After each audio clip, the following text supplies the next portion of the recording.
Ooh, another white boy with a podcast. Pronouns, Jim Bro. Another white boy with a podcast. You want to see the video? It went viral. Hi Gains Gurus and welcome to TMGP, the Muscle Growth Podcast, episode 14. I am your host Roscoe, and today we are welcoming Max Coleman onto the show. Max Coleman, a Lehman College graduate and lecturer, is a passionate researcher who delves into how training variables affect muscle hypertrophy. His love for science, muscles, and cooking is evident in his work, making him a valuable scientific advisor at Built with Science. Max Coleman's research at Lehman College is not just about understanding muscle growth, but also about optimizing it through practical strategies. His work explores the mechanisms of muscle hypertrophy, the impact of different training variables, and the role of nutrition. By focusing on topics such as periodization, training volume, and recovery, Coleman's findings provide actionable insights for individuals, athletes, and fitness enthusiasts striving to achieve their muscle growth goals. Max Coleman has been featured in various podcasts and videos discussing topics related to muscle hypertrophy and resistance training research. These podcasts delve into the science behind muscle building, training techniques, and research findings in the field of resistance training. Additionally, Max Coleman collaborates with Professor Brad Schoenfeld, a renowned figure in exercise science, on studies focusing on muscular adaptations and maximizing muscle hypertrophy. In today's episode, we can look forward to insights from Max related to his research studies and vast knowledge using science to drive muscle hypertrophy gains. Max boasts one of the highest ResearchGate paper read counts that I have ever seen, so you can rest assured that he knows a thing or two about muscles. Given that brief glimpse into Max's remarkable background, let's jump right into the show. Welcome, Max, to the Muscle Growth Podcast, where we explore subjects related to muscle science and hypertrophy. I'm thrilled to have you join us for today's conversation. Let's jump right in and dig into some exciting topics together. Can you briefly introduce yourself and your journey into the world of hypertrophy and muscle science? Yeah, absolutely, man. Well, one, obviously, like all podcasts with two dudes start, thank you so much for having me on. It's truly an honor to be here, and I really appreciate you bringing people on to talk about science and stuff that actually matters in life, right? Like getting as jacked as possible. So that kind of dovetails well into how I got involved with research in this area in general, right? So I started lifting when I was pretty young. I was about 12 years old, and the reason I got into lifting in general is just because I wanted to look like Hugh Jackman in the Wolverine, and just like most people who started lifting, and saw less than favorable results in the first few years of lifting. Just the cards that I was dealt with respect to muscle growth from my parents weren't the best, so that kind of led me down the rabbit hole of, how can we go about actually manipulating training variables and diet to actually elicit some sort of response, because just going to the gym and lifting willy-nilly certainly wasn't it for me.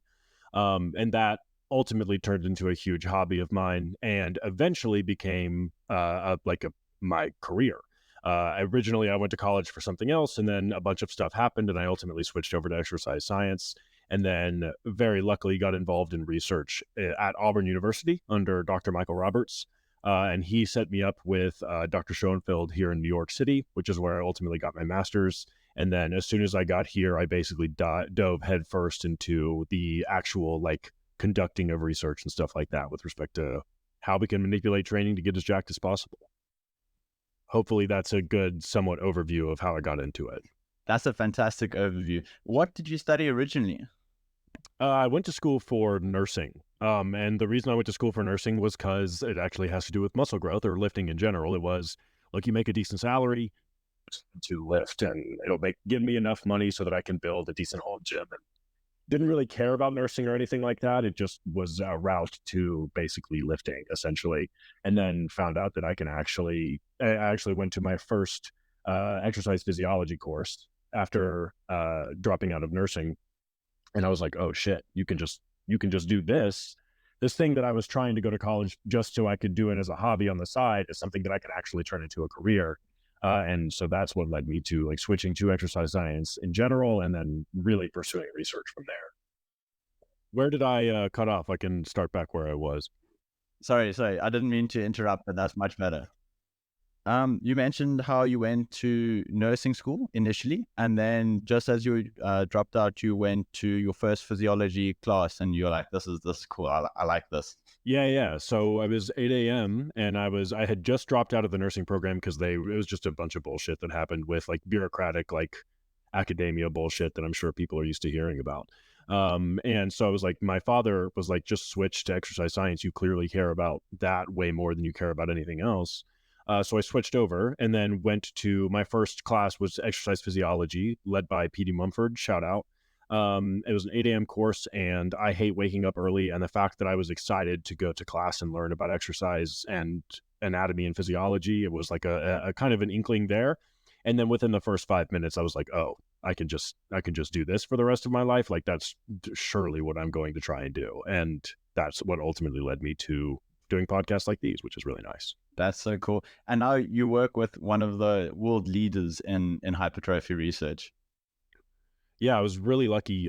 So I happened to be at Auburn University, which is in Alabama, and there's a really, really good researcher there named Michael Roberts, Dr. Roberts, and he is in of himself a leading expert in combining the training side of exercise as well as the molecular side of muscle growth. So he's really leading the frontier on not only how can we get as jacked as possible, but at the cellular level, why are different training modalities leading to different growth pathways and different differential growth between interventions in general. So was really lucky to work under him, and him and I kind of hit it off. We just anyone who knows about muscle growth in general, like it's a small world. So it's pretty easy to pick up conversations like that. And he just happened to know Dr. Schoenfeld relatively well and put me in touch with him. And then that was just a super clear, like, oh, that's what I'm going to do. Not only do I love New York City, but I've known who Dr. Schoenfeld was for a very long time. So it was a very clear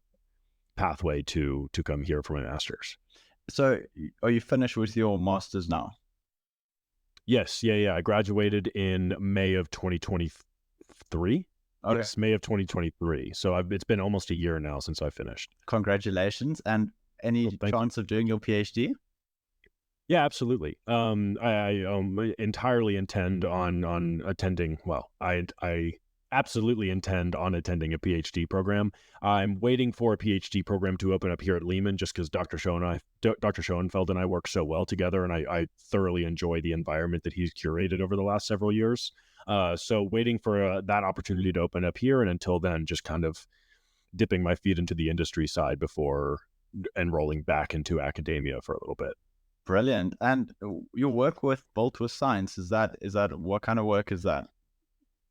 Yeah, so that's just, I was very fortunate that Daniel Plotkin, who I met at the master's program in New York and who also happens to be doing his PhD in Auburn, Alabama. So him and I kind of switched places to a certain extent.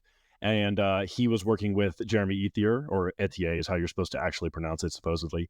And they were looking for another researcher who was really interested in making content with respect to muscle growth, and Daniel was nice enough to suggest my name, so that's how I ended up doing that. And it's really cool. I get paid to have a podcast and talk about muscle growth, and it's kind of like no better gig than that, if you ask me. That sounds like the perfect gig for you. So is that the main thing that you're doing at the moment before your doctorate? So I do that. I don't know. To say the main thing is kind of difficult, but I do that. I teach at Lehman now, which is really nice that they offered me that opportunity.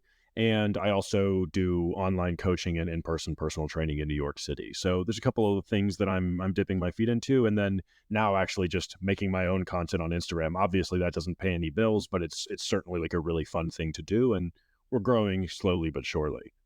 And what inspired you? You mentioned that your parents didn't give you the best genetics, but like, what inspired you to want to grow muscle and that kind of thing? Was it, do you want to do bodybuilding, or just want to be jacked, or is it a longevity thing, biohacking? What is it that got you like, I want to be swole? yeah, I mean, is there any? I don't think there's anything underlying it other than I want to be swole. Like it Okay. was just like I think muscles are so cool looking. I think muscles are awesome. I So think it's an they aesthetic actually thing. look cool. Yeah, exclusively. Like I don't live fast and leave a big coffin, as they say. So really, the only thing that I care about is being as jacked as possible. Okay. And I don't really care about strength or longevity or anything like that. Those are nice byproducts of getting jacked.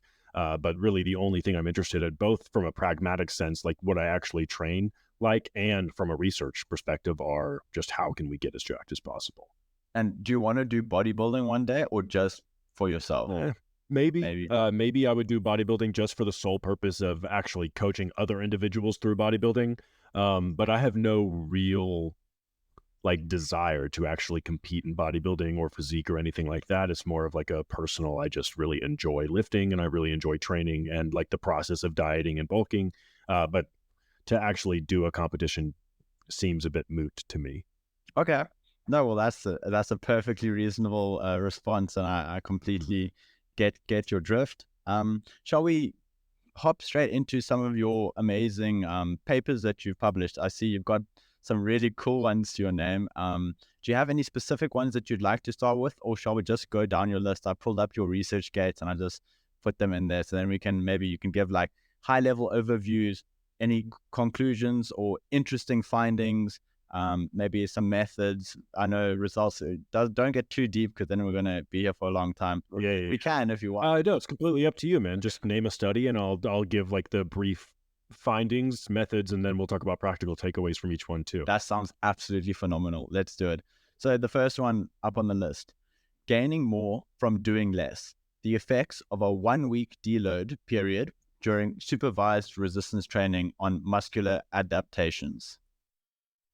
Yeah. Aside from a terrible title, the whole point of that was that over the last 5 years or so, there's been this like not resurgence, but this the prevalence of people discussing deloads and the impact of deload and detraining periods on muscle growth, with a lot of individuals proselytizing and singing the praises of how amazing deloads are.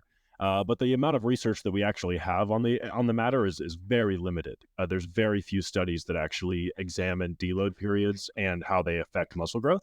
So that was the purpose of doing that study, and you basically, the title gives it away. With respect to what we did, which was we had like 50 individuals. We started with 50, we ended with 39.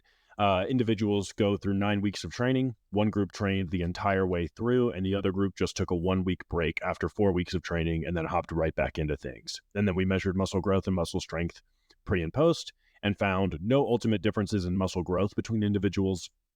But those that took a 1 week detraining period ultimately saw far less strength adaptations than those that trained continuously for the full 9 weeks. And we can touch on some of the psychometric findings that we had as well as soon as you figure out the issues with your ring light. No, it's not even it's not issues with the ring light. It's something called load shedding, where the electricity gets cut for a few hours a day, between 2 and 6 hours a day, and as it will have. It's just happened now. I was about to say you're but I clearly do have still the like battery on my Mac, so yes. Yeah, so sorry about that. That's so funny that I was getting all confident about South Africa's internet infrastructure there, and then they turn off the electricity. So would you recommend, based on that study, I see you've got another deload paper. We can hop into that one next for the flow of things. But would you recommend then not deloading ultimately for strength? So I definitely wouldn't recommend like avoiding deloading in general. And this is especially true because deloading is a little different than what we did in that study. So there's not really a universal definition, especially at the time of when we conducted and wrote that study. But that second paper you're talking about, the purpose of that was to actually provide a definition for what deloading was, right?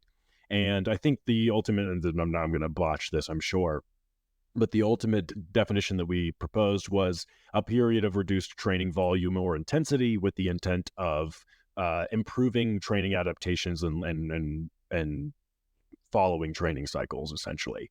So technically speaking, you could say that a detraining period is still a deload. You know how like all rectangles are squares, but not all squares are rectangles type of thing. Or maybe it's the other way around. I never remember. Uh-oh. No, carry on. There we go. Okay. Yeah, so I wouldn't say that we shouldn't do a deload at all, right? However, if you're looking to get maximally strong, it's probably not a good idea to take frequent full breaks away from the gym for weeks at a time, or for even a week at a time. Just because of the very limited data that we do have would suggest that it's probably not ideal if you're looking to maximize strength gains. The good news, however, is that the evidence that we have on detraining suggests that muscle is not going to fall off your body very quickly at all. You have there's multiple studies looking at detraining in general, and a bunch of studies looking at just lower training volumes and how they can be used to maintain muscle mass, which is really nice. So I definitely don't think that we should just rule out deloads entirely. I would hope that no one would say that just from the findings of one study, right? But it might pose the idea that maybe we don't need to deload as often as we think, partially because in conversations with the subjects in that study, even after the 9 weeks, the individuals in the continuous training group were like, no, we asked them, do you need a deload, or do you feel like you need a deload now that you've gone 9 weeks of training? And all of them were like, no, we're ready to get back to training as soon as we possibly can. So we're just excited to be able to train on our own and not have to follow the program that you guys have set out for us. So definitely don't write off deloads entirely, but probably better to go with like a reactive approach with deloads as opposed to a proactive approach. In terms of reactive approaches, I saw an article about, again, like, I'm not sure if it was a good article now, but about maybe just, or a suggestion even about deloads, maybe not planning your deloads, but on maybe if you get sick, then that's a deload that, like you said, reactive, then you react to being sick or injured. Then again, a reactive deload. Is that kind of what you'd suggest? Maybe don't plan your deloads, because deloads are going to happen to you in life. Like, you're going to get sick, you're going to get injury, you're going to go on holiday. Or if you're lucky, these are all obviously not guarantees, but Of course, most people will have these kind of things. And then those can be considered so-called deloads, even if they're not planned. Well, a holiday might be, hopefully you had a little bit of planning, but they kind of come with life circumstances rather than 4 weeks hard training, 1 week soft training, 4 weeks on kind of thing. Yeah, absolutely. So like, I don't think necessarily that you just shouldn't plan deloads. Like, for instance, I'm just all for doing whatever's going to keep my clients in the gym the longest, just because the ultimate goal, right, is just making the world a more jacked place, and whatever we can do to do that, I'm happy to do, right? So if I have clients that really enjoy that, like, structured deload paradigm where they know that they're going to get a break at the end of these 5 weeks, so they're going to push as hard as they can, yeah, that's fine. I'll totally throw them a deload, no worries. But I would say that you're probably better off just listening to your body, and whenever your body tells you you need a deload, whether that be your motivation to go to the gym is perturbed, or maybe you're starting to feel exercises in areas that you wouldn't normally. So let's say you're doing bent over rows for 6 weeks, and all of a sudden you start feeling it in your lumbar spine and your rotator cuff instead of like your traps and your lats and your delts. Maybe it's a good idea to maybe pull it back a little bit. And then, of course, if you're seeing some perturbations in performance in general week to week, especially like over the course of like 2 weeks or so, yeah, maybe it's a good idea for us to pull back, reduce the fatigue a little bit, and then get back to hard training. But I don't think it's something that we need to like very strictly plan out over the course of any amount of time, unless that's something that you very much enjoy and that's something that's going to keep you in the gym longer. Absolutely. That makes total sense. On that note, what was the previous, I guess, best or most common, so best in inverted commas, or most common approach to deloads? Was it once every 4 weeks or every 8 weeks, or what was the kind of most common thing that you'd see? So there's a ton of variability with respect to how athletes go about deloading, or how coaches go about deloading their athletes, right? There's no universal paradigm by which people do this by.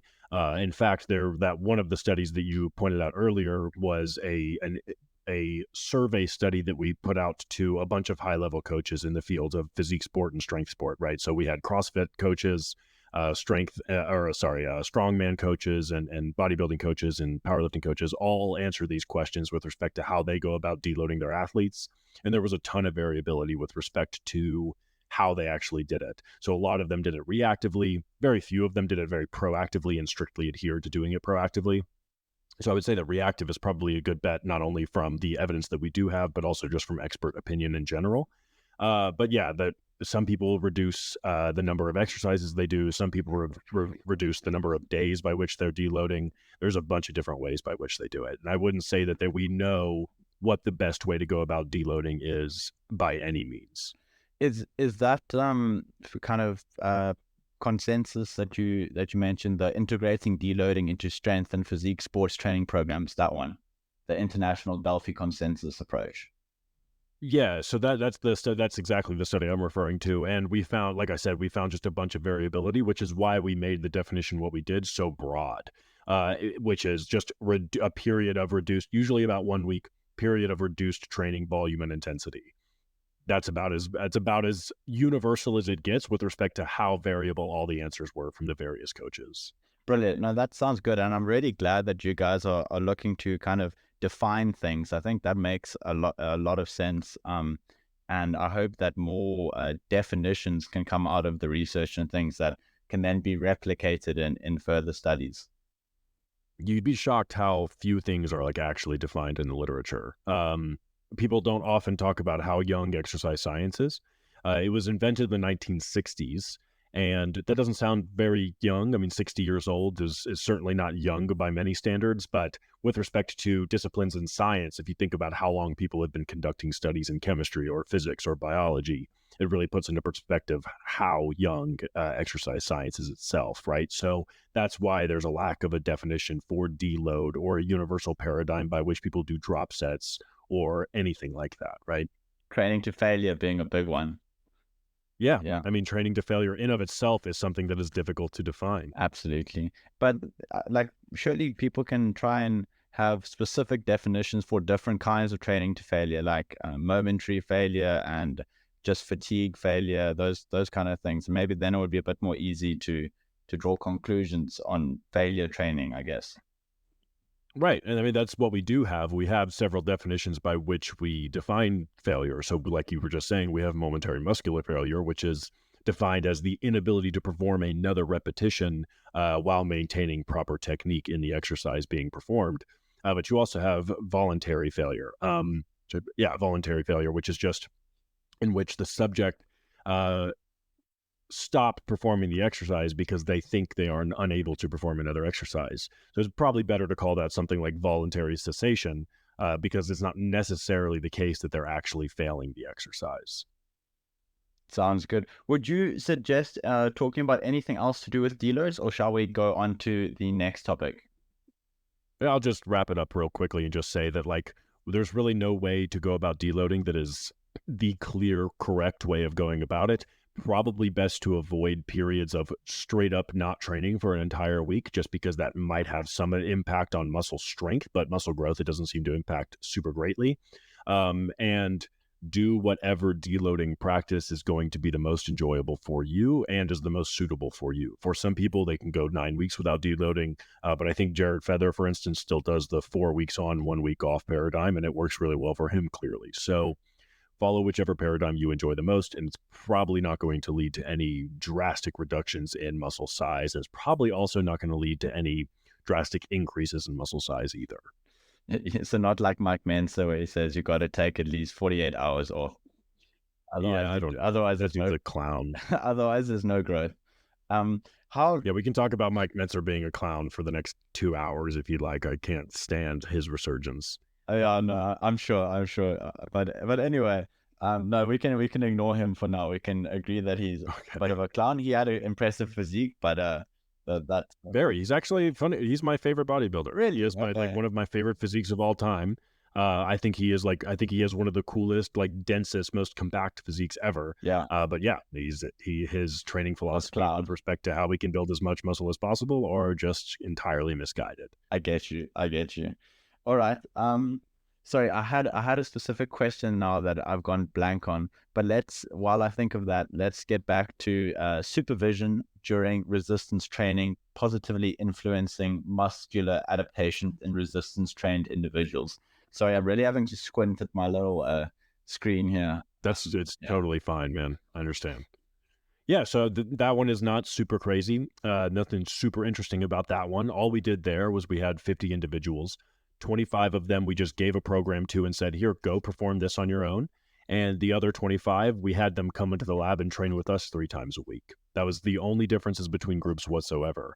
And ultimately, we measured again muscle growth and muscular strength pre and post. And we found pretty substantial increases in muscle growth in those that trained with both groups grew muscle, don't get me wrong, but those that trained with the research team, the research assistants, myself, and all the other individuals, obviously, shout out the whole team, grew substantially more muscle.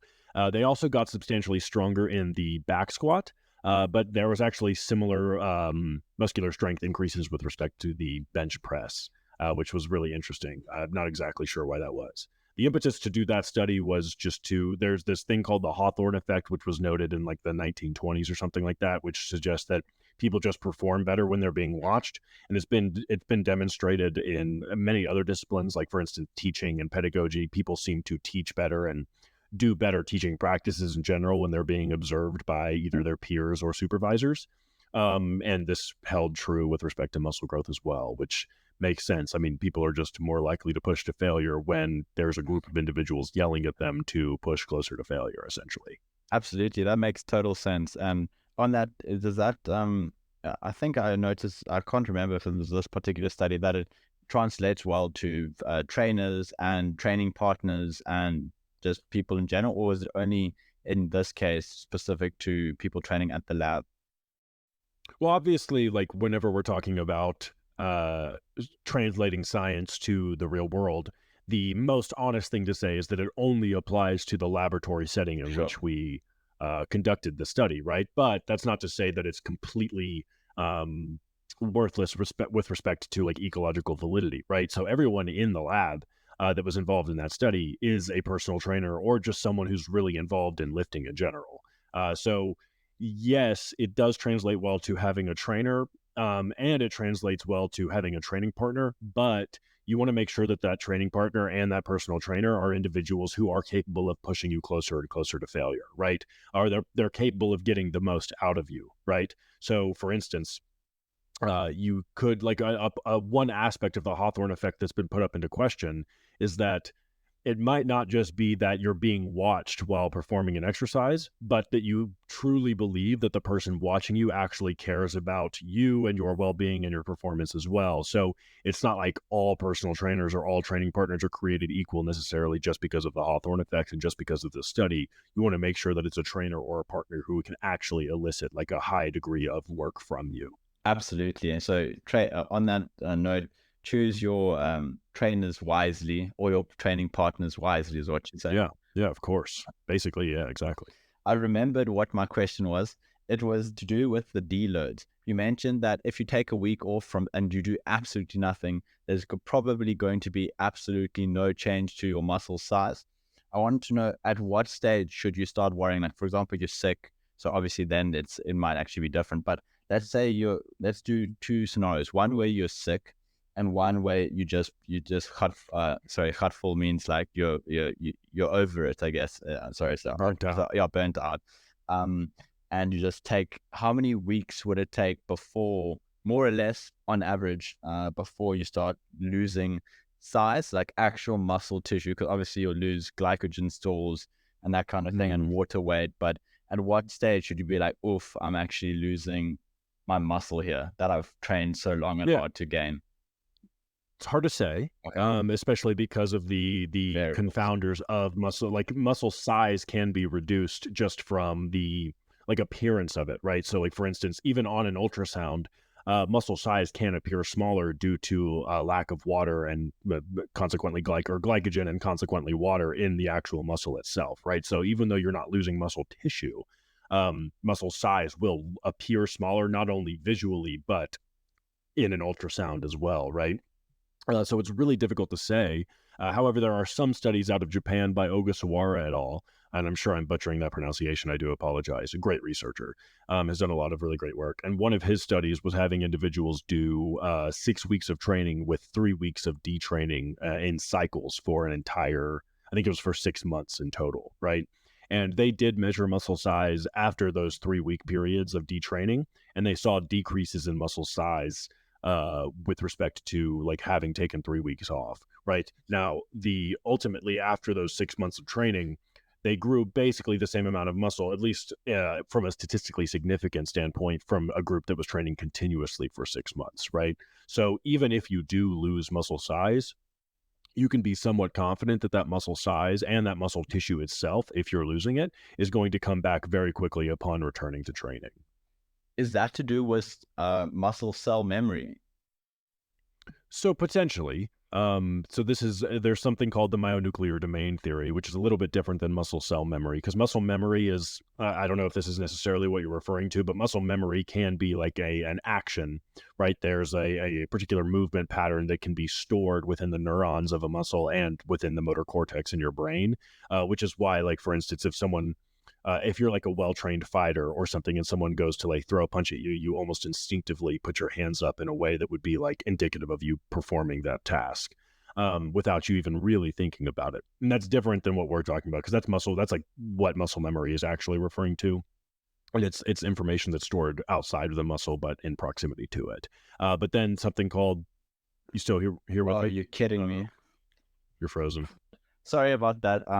Let's get back into it. Where were we? We were talking about, what was the last thing that you remember saying before I left you? Oh, we were talking about muscle memory. Yeah, that's exactly where we were. Yeah. So we were talking about will muscle come back after periods of detraining very quickly, and the reason why that is, we're not entirely sure. So there's this idea of something called the myonuclear domain theory, right?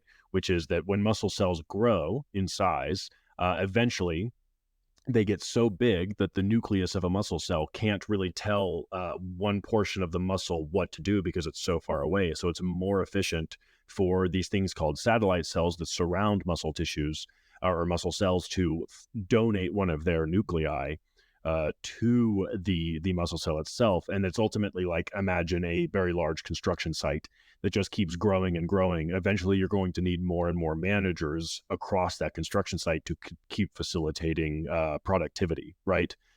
And there is a theory that once you have those satellite cells, or once you have those nuclei that have been donated from satellite cells, that they don't go anywhere, even if you stop training. However, and so that was one of the reasons why people believed that you would see very fast degrees of muscle growth upon returning to training. However, there have been some issues, or not some issues, but some research that has put that into question, in which they had older individuals stop training for a little while, and they actually saw a reduction in the number of nuclei that they had within their muscle cells, which is interesting because it puts that whole thing into question. So not really sure why muscles grow the way that they do when you return to training, but they do, and that's something that we can at least be happy that we know that, at the very least, is that once you stop training and your muscle size decreases, you can at least be pretty confident that when you return to training, you will see a pretty rapid increase in muscle growth. And that would be back to your baseline before you stop training. Correct. Yep. Okay. Correct. Okay. And those satellite cells that you mentioned, please correct me if I'm wrong. I haven't studied biology. Are those stem cells? They are a form of stem cells, yeah. Okay. But again, we're kind of like outside of my area of expertise when we start talking about the actual physiology of muscle growth itself. I have a very rudimentary understanding of how it works, so I'm not really the guy to ask questions like that. But I do know that, yes, satellite cells are a form of stem cells, which is why they're able to donate their nuclei to be muscle cell nuclei. Okay, thank you for that. And I also appreciate your upfrontness and honesty. A lot of fitness, man. A lot of not saying you're just a fitness influencer, but a lot of fitness influencers would try and give me some garbled take on it and say that they're definitely right, and also protein will kill you. No, I'm a failed fitness influencer at that, and also more wrong than I am right, or more often wrong than I am right, no doubt. I'm not sure about that. I've looked at a lot of your papers and they look pretty good. Oh, thank you. I appreciate it. Pleasure. So let's hop on to repetition performance rating of perceived discomfort and blood lactate responses to different rest interval lengths in single and multi-joint lower body exercises. Yeah, so this one is an acute study, so not super duper interesting with respect to muscle growth. But basically, we just had individuals perform squats and leg extensions to momentary muscular failure. And then we measured their rating of perceived, not their RPE, but actually their how uncomfortable they were following the set, using either 3 minutes, 2 minutes, or 1 minute of rest between each set that they were doing. And ultimately, we found the like blood lactate concentration wasn't different between individuals, which was really interesting to us. We also found that there wasn't a difference in rep drop off from single joint exercises as opposed to multi joint exercises, which is really interesting. But again, that one's like doesn't have anything to do with muscle growth. And I was just fortunate enough to be able to help my friend conduct that study. So that's not really something that I can speak a whole lot to by any means. Okay, so what was your main takeaway from the study? You mentioned that the blood lactate levels were the same and that the rep drop-off was more or less the same. What were you expecting, I guess? We definitely expected to see larger rep drop-offs and lactate concentrations from multi-joint exercises, but we didn't. And there's really not a huge practical takeaway from that other than maybe there's no reason to believe that you're going to see larger drop-offs in reps from set to set when using shorter rest periods for back squats or leg extensions necessarily. There's just not a huge difference between those two. But it just kind of lends itself more to like maybe it's a good idea to continue using longer rest periods as opposed to shorter ones. And I think you were on that study, the way you found 2 minutes being significantly better than 1 minute between sets, and then the difference between 2 and 3 minutes not being too different. Is that correct? Are you referring to the muscle growth study or now the rep drop-off study? Just to clarify, sorry. The study about the intervals between sets, the rest intervals.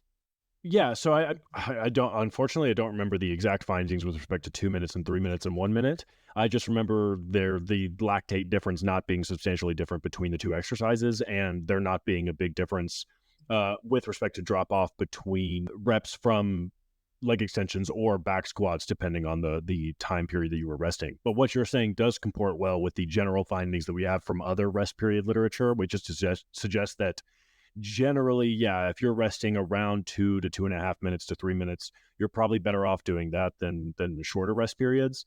But the rest period literature is a little bit more murky than people in the evidence-based community often give it credit for, because there are some studies suggesting that shorter rest periods might actually be better. And then that also starts getting conflated when you start bringing in indirect research as well, like, for instance, BFR training and superset training and drop set training. The very limited research we have on those would suggest that rest periods really don't impact muscle growth that much, depending on the modality by which you're performing. No, I was actually, sorry, I was referring to some of the other research on that particular point.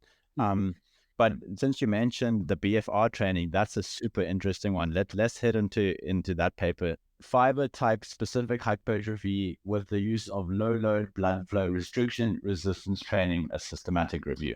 Yes. So that study, we were looking at various studies that compared fiber specific growth. So your muscles are comprised of different fibers. You have type 1, type 2, type 2X, all that jazz, right?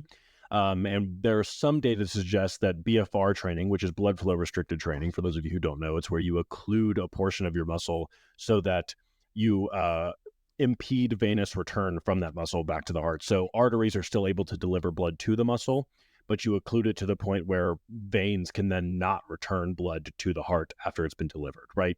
Which creates like a hypoxic environment, which has led a lot of people to believe is beneficial for muscle growth, right? And there's some evidence to suggest that BFR training might elicit type 1 specific hypertrophy. However, the data on that is conflicting, which is to suggest that some data suggests that's not the case and some does. And ultimately, we can't make a definitive conclusion at this point. But the practical takeaway here is that if you're looking to get maximally jacked, it's probably worth training through a wide spectrum of rep ranges. Not necessarily that you need to use BFR training by any means, but it's probably a good idea to train through a wide spectrum of rep ranges, just in case there are any like load specific mechanisms of growth that occur because, like, for who knows what reason. There's like a bunch of theories as to why that might be the case. But point is, Do your 5s and do your 25s, and you're probably good, and you probably don't need to worry about doing BFR training. But BFR training can be really fun, and it's certainly something that I enjoy, both from a time-saving perspective and also just from a sensation perspective, because BFR training leads to some of the most insane pumps that you'll ever experience in the gym. And I believe it's quite useful for if you're injured. Yeah, it certainly can be. So there's even some research, this is really cool. There's even some research that shows better muscle retention in bedridden patients. This is not my area, so I do apologize if I'm botching the findings from the study. But there's some data to suggest that you see better muscle retention in individuals that are bedridden when they do occlusion. Like not even training, just wearing the BFR bands itself can seem to help with muscle retention for individuals that are bedridden, which is really important because we know that individuals that are bedridden will see very rapid drop-offs in muscle size and muscle tissue and muscular strength. I should have used that back when I was bedridden after my back injury. That would have been a useful one. It probably would have helped at least a little bit, but fortunately, again, because of the myonuclear domain theory, or maybe something akin to it, even if you did lose muscle while you were bedridden, hopefully it came back very quickly upon your return to the gym. So. But anyway, let's get back to no, not get back, but do you mind just explaining fiber 1 and fiber 2 type muscles as well as this new one that I've never heard of, 2X? So yeah, fiber typing is interesting because you actually have more than 3. Supposedly, you have like multiple types of fibers that comprise muscles, but you have different fibers that are responsible for different things. So you have your type 1 fibers that are generally more responsible for very long endurance activities, and they require they require or no, not require, but they allow for much very extended periods of contractions. So your like soleus, for instance, which is one of your calf muscles, is responsible for basically keeping you upright and balancing you while you're standing. And therefore, because we stand so much, or at least throughout the history of humans, we've stood so much, that muscle is very active for long periods of times and is mostly comprised, like almost 98%, some crazy percentage, is type 1 fibers. So it allowed for very long sustained contractions that can allow it to continue moving for a long period of time, or working for a long period of time. And then you have your intermediary fibers, which is those type 2A fibers, right, that are somewhere in the middle. They display both type 1 and type 2 characteristics. And then you have the type 2X. And I think these are pretty rare to find in the body. Again, we're kind of moving outside of my area of expertise when we're talking about the actual deep physiology and anatomy and biology of muscles.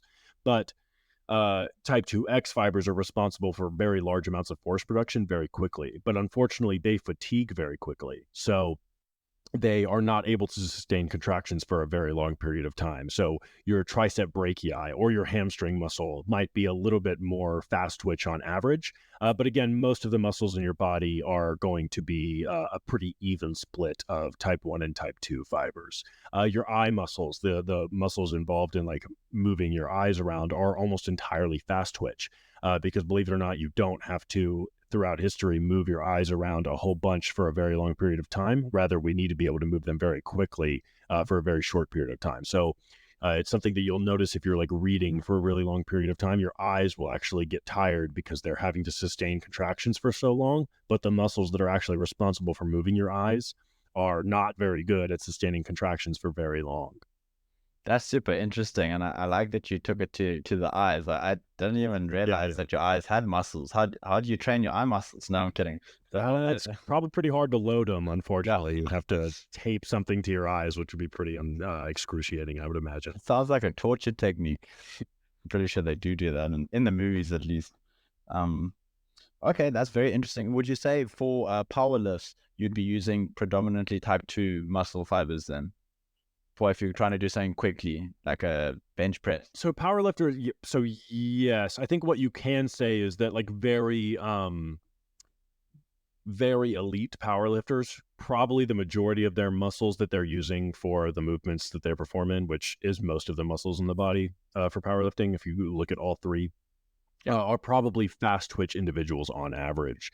The same for sprinters. Like if you look at Olympic level sprinters, the majority of their muscles, even though most humans and most muscles are a pretty even split of type 1 and type 2. If you look at like a power lifter, if you took a biopsy from a power lifter's muscles, you'd probably see a preponderance of type 2 fibers. And if you looked at like an endurance runner or a marathoner and you took a biopsy from their muscles, you'd probably see a preponderance of type 1 fibers. And is that, you mentioned like that balance, would that be something you can change quite drastically or not really, like depending on your training style and nutrition, all of that? Would it be pretty constant from when you were born, or can you drastically change that percentage? So like I was saying, you have those intermediary fibers, right? Those type 2A fibers that can kind of display the characteristics of either type 1 or type 2X. And those tend to shift based on the type of training that you're doing. So if you were doing endurance training for a really long time, you would see those type 2A fibers demonstrating the characteristics of type 1 fibers more readily. And conversely, if you were doing like sprint training or very high intensity training that required very fast contractions of a lot of muscular force, you would probably see them displaying the characteristics of type 2X. But there's also some interesting research with respect to detraining, where taking periods away from the gym, you actually see a shift to those type 2A fibers start demonstrating the characteristics of more type 2X. Okay. So you'd say that it would almost like you'd have to train very hard to get more of those fibers, and maybe you'd be better off figuring out which fibers you have more of and then focusing on that particular discipline if you wanted to be elite, basically. Yeah, but like honestly, I wouldn't worry too much about it because like your performance in different modalities of fitness is going to tell you which you're primarily comprised of. Like for instance, no matter how this is maybe silly, but like no matter how hard Usain Bolt tried to be an elite level endurance athlete, he probably was never going to be an elite level endurance athlete. Conversely, insert famous endurance runner who, I mean, are always less famous, unfortunately, is probably never going to be a really good sprinter, just because their physiology and biology and anatomy are the reason why they are so talented at whatever modality of fitness that they ultimately choose. And that's it for part 1 of Max Coleman. Thank you very much for listening, and stay tuned for part 2. Goodbye, Gains Gurus.